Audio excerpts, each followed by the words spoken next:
adopt the spirit of lifelong learning. Recognize that this is not something that we can do and be cured without continuing the work. This is a lifestyle choice. And if you want to sustain it, you should give back as well. But, just to always be trying to learn more and grow more and be open to other perspectives, because at the end of the day, if we're not growing, then we're probably, heading backwards, and that's not good. So it's helped me a long way. I always say the most important thing that I learned in recovery is that I don't know nothing. Yes. I needed guidance, and once I got enough of it and I felt like I had a firm foundation and I could make some sound choices on my own, then I felt, like more comfortable trying to help guide others. And now it's, I got to recognize, though, and be honest with myself. I got to know that sometimes I can be of service, but sometimes I need to be the service opportunity. Yeah. I can't wear masks and try to appear like I have all my stuff together all the time. I have to be honest and accountable to my peers, Yeah. And that's actually pretty good advice, because, as I was going further along and I was, working to help support and to provide resources and stuff to people, I didn't feel like I could share that stuff. I felt like I had to be the one who knew what to do, and it got overwhelming. And there's burnout in the profession, in the field of recovery, and burnout for us doesn't look good, and it doesn't end very well.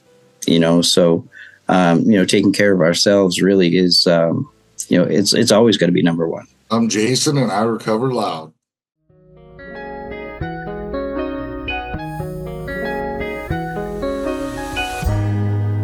You grew up in shadows, a child lost in pain, a mother with bottles, a life in the rain.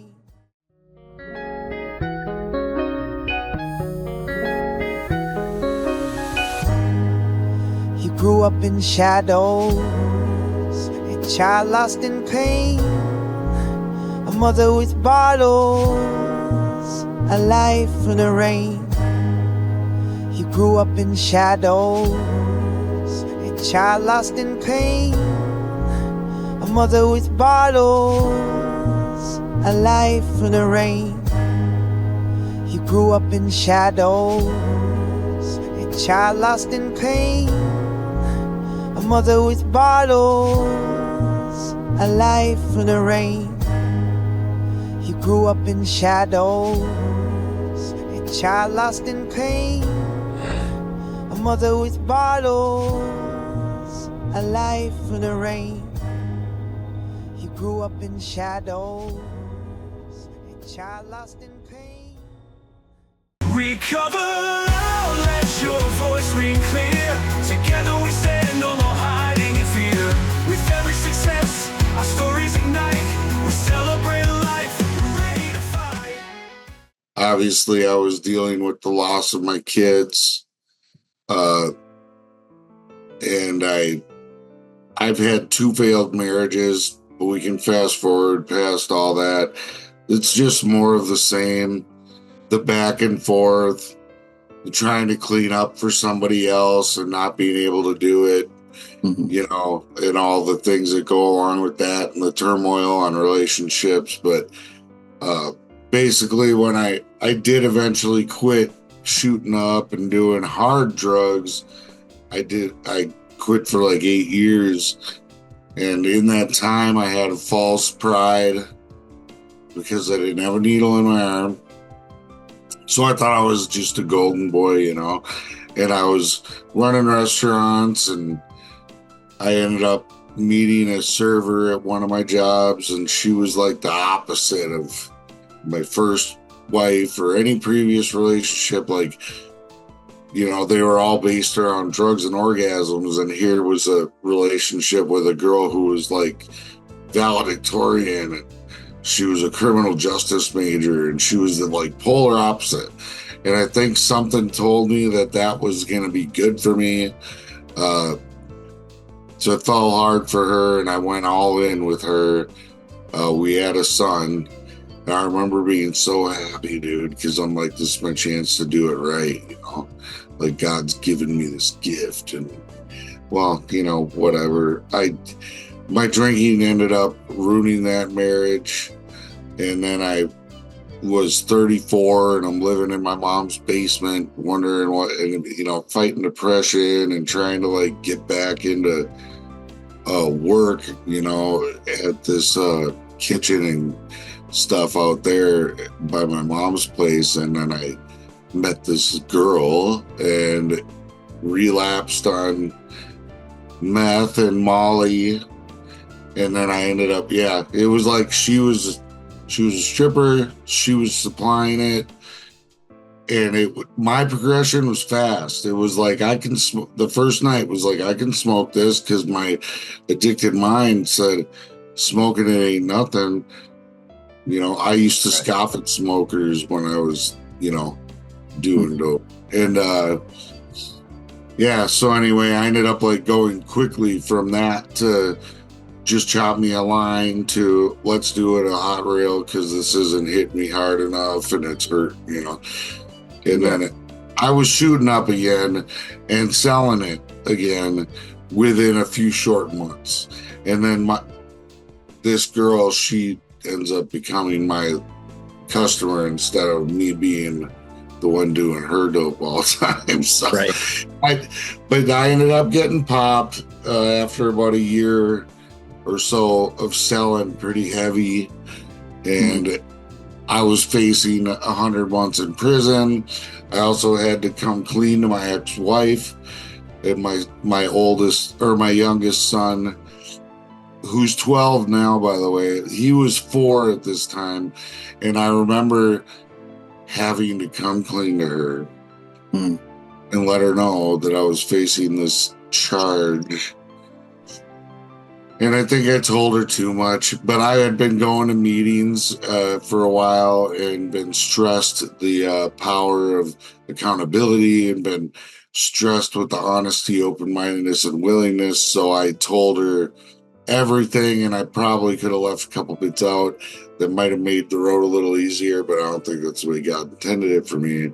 So it was a rough road, dude, to get visits back with my son. I'd lost him for a bit, but by the grace of God and the people in the 12-step programs of CMA, AA, NA, out here in my area, who I found out later that was God all along, working in through these people in my life, you know. But I didn't really, they were my higher power for the first couple of years.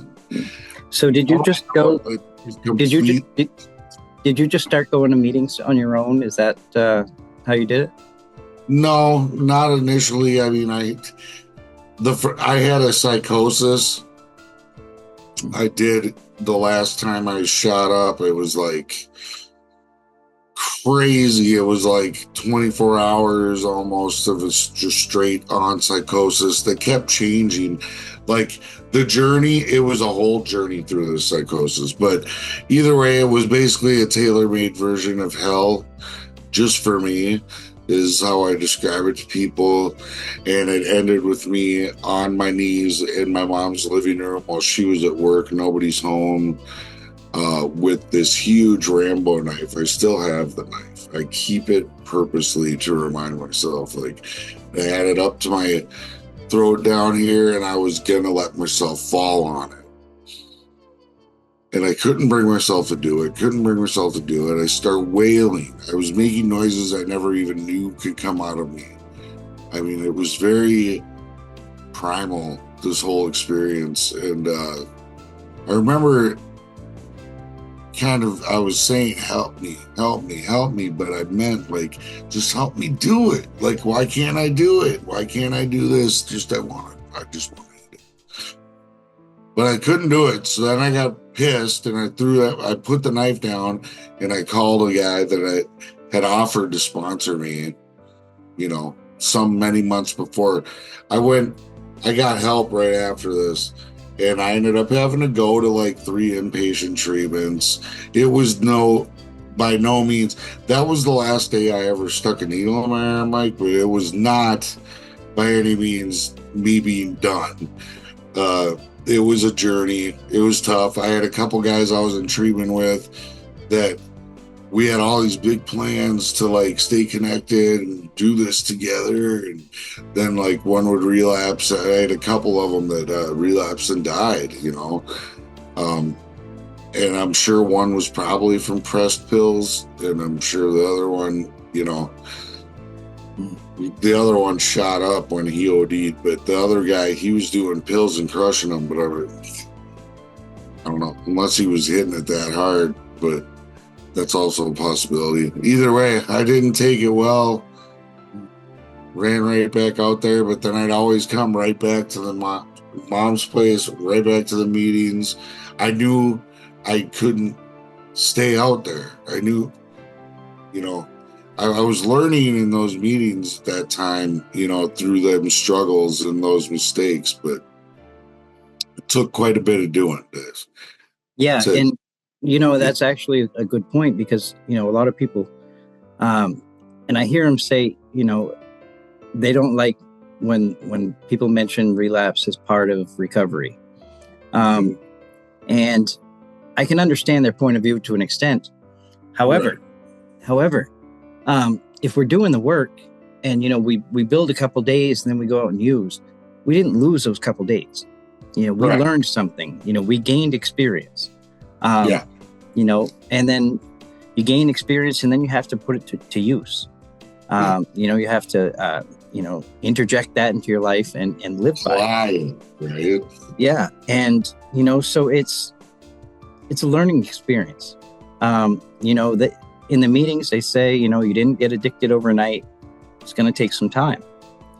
Well, that's the point that I wish people would remember. When they're bringing this stuff up. We don't want to encourage people to go out and relapse, but it's not a reason to shame somebody, and not a reason for them to have to give up and not come back. Once I did fully surrender to and follow all the suggestions and really dig into the work and did it all, after that, relapse no longer has been a part of my journey.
Said you had found that sponsor. Mm-hmm. So it's kind of interesting that you said it was quite a while that he had given you his number. Before that, he'd offered to be your sponsor. And you still had his number. Oh, yeah. Dude, I had meeting lists at that time from all sorts of meetings, because, we're blessed around here. We got a lot to choose from. And I was getting out there. I mean, if there's one thing I had down pat from the very beginning, it was the idea of networking and building a community, getting in the middle of it. Right. Because I met a ton of people. I got to know a ton of people, and I found the groups that I liked the best. But I had all the meeting lists on this wall next to my recliner, I remember, with certain names highlighted. But when I was struggling, dude, I would sit there and I'd stare at them, but I never called none of them people. And I only ever asked anybody to be my sponsor so that I could go to my family and say, I got a sponsor, see, and show them my phone, and it would say like Michael, parentheses sponsor. And I'd be like, see? And they'd just shut them up and make them think I was doing what I was supposed to be doing. But I wasn't doing what I was supposed to be doing. I was sitting and I was isolating and I was in my head. And I was driving myself mad. I wasn't. If there's one piece of advice I give a listener or viewers is like, treat your head like a bad neighborhood in the beginning. Treat your head like a bad neighborhood. Don't go there alone. We need each other to get through this stuff. It takes a village to grow and learn a new way to live. And you need all that accountability and a lot of options for people to call and lean on for support. The journey is not impossible, even if it feels like it.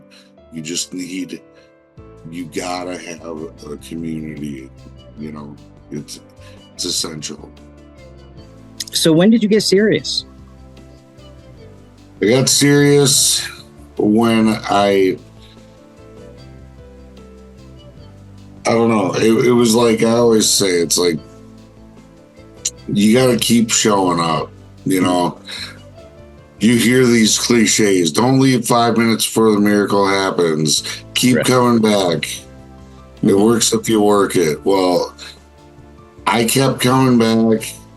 And in the beginning, I was maybe there, present, maybe half the time or less, really, otherwise locked in my head or on my phone or whatever.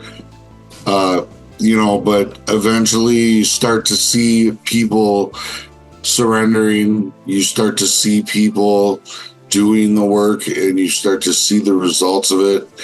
I swear it's, there's an aura, an energy, a shine to people that are experiencing real recovery. And then being the skeptical, non-trusting person that I would watch those people because I think it's fake or it's an act or it's not going to last.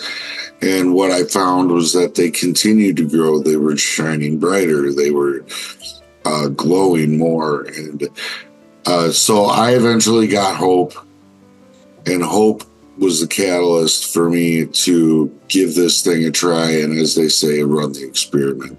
I did work the 12 steps. I also, as a part of the journey, because I was facing the criminal charges and I wanted to do everything I could to maybe potentially help in that court case.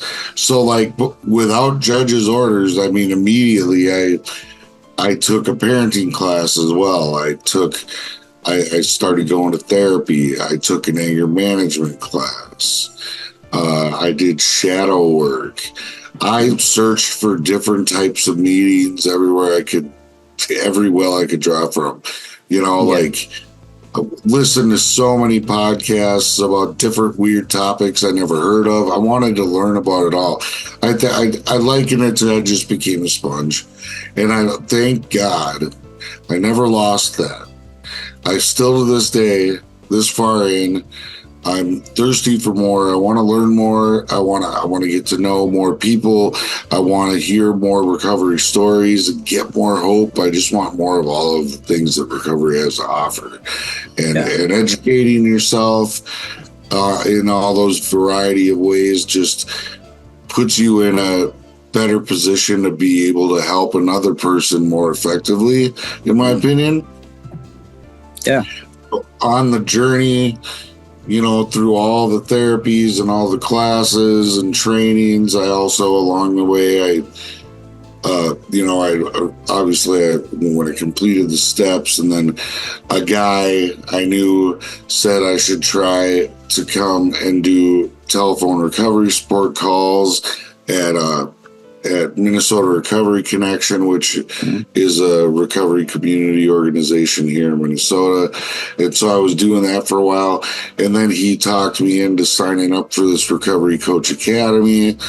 And I was like, what? But mind you, I was early recovery. I didn't have a job. So I'm like, yeah, whatever. It's 1 week. Oh, yeah. But like today, I feel so blessed. Like, that I did when I did surrender, Michael, I was like all in, right?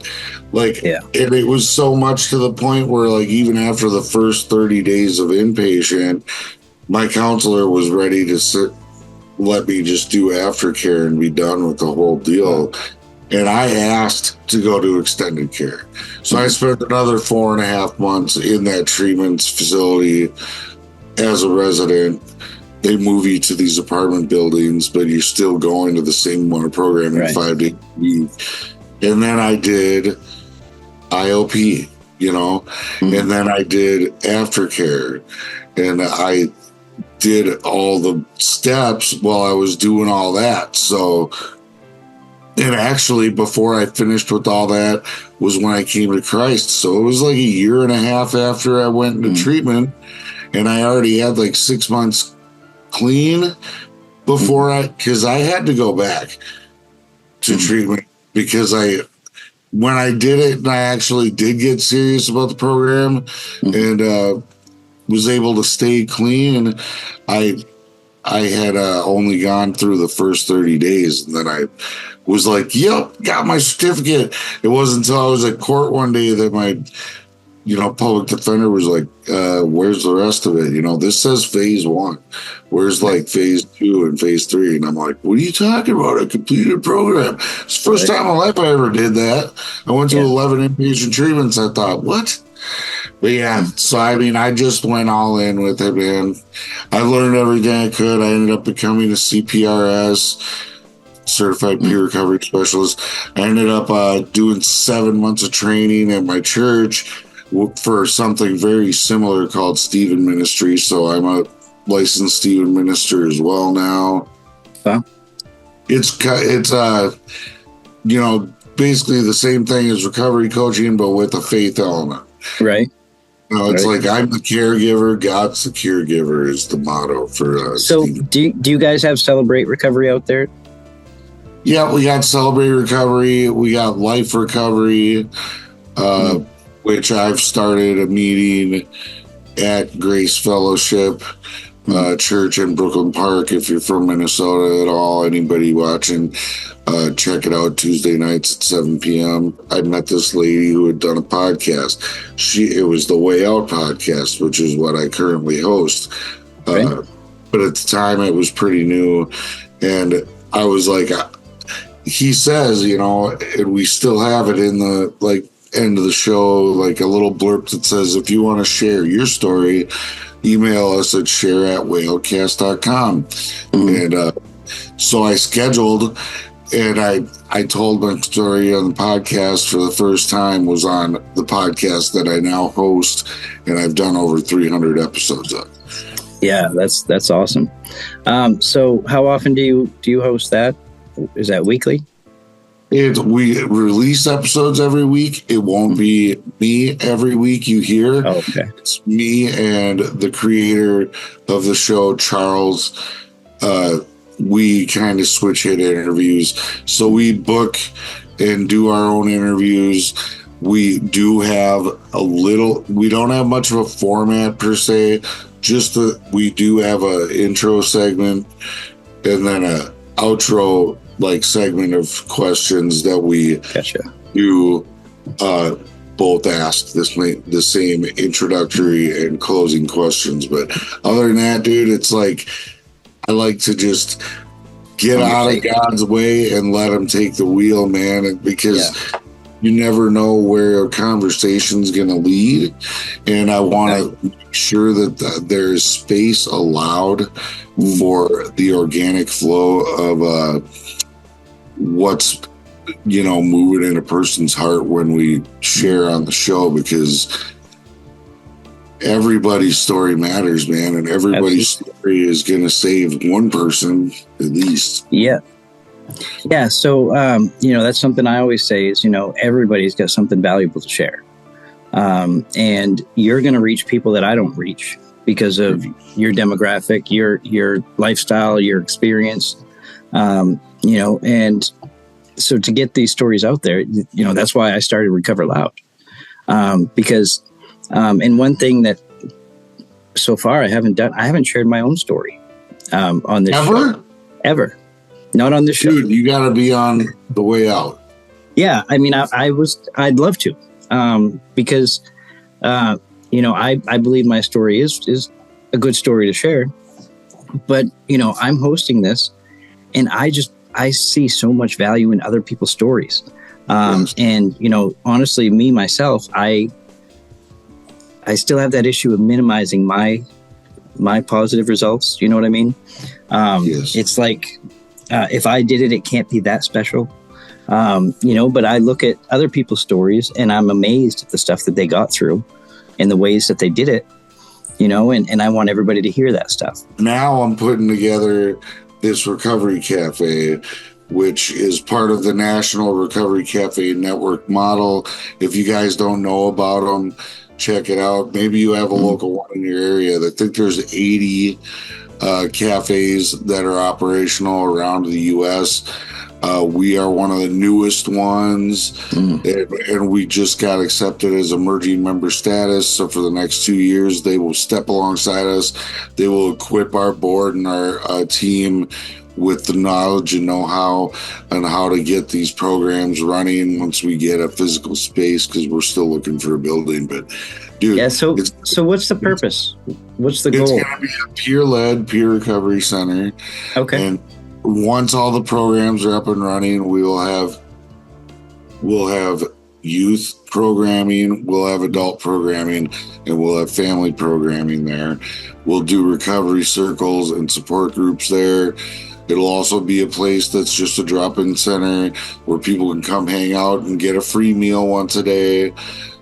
So we're, that welcomes in that street, that those people with the real desperation and a real need. We want to make them feel welcome. Maybe they come in just to fill their bellies, chill out in a safe space, and maybe they end up finding their purpose with us. We're also going to be a resource hub. So if we don't offer services at the location, we will have partners that we can plug you into and help you access those resources, because everybody needs help in some way, shape, or form. Everybody is touched by addiction. So thanks for coming on and sharing your story. I'm honored, man, and I'm grateful for you and what you're doing. I'm grateful for the opportunity that I've been given to live 2 lives, completely separate lives in one lifetime. And it's all about, if we can just reach one. So I hope you're watching, the one that we're here we're here just for you, man.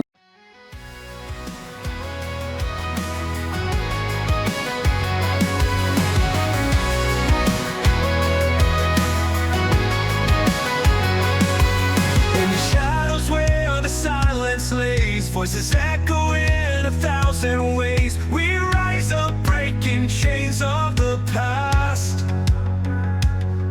With courage and strength, we're free at last.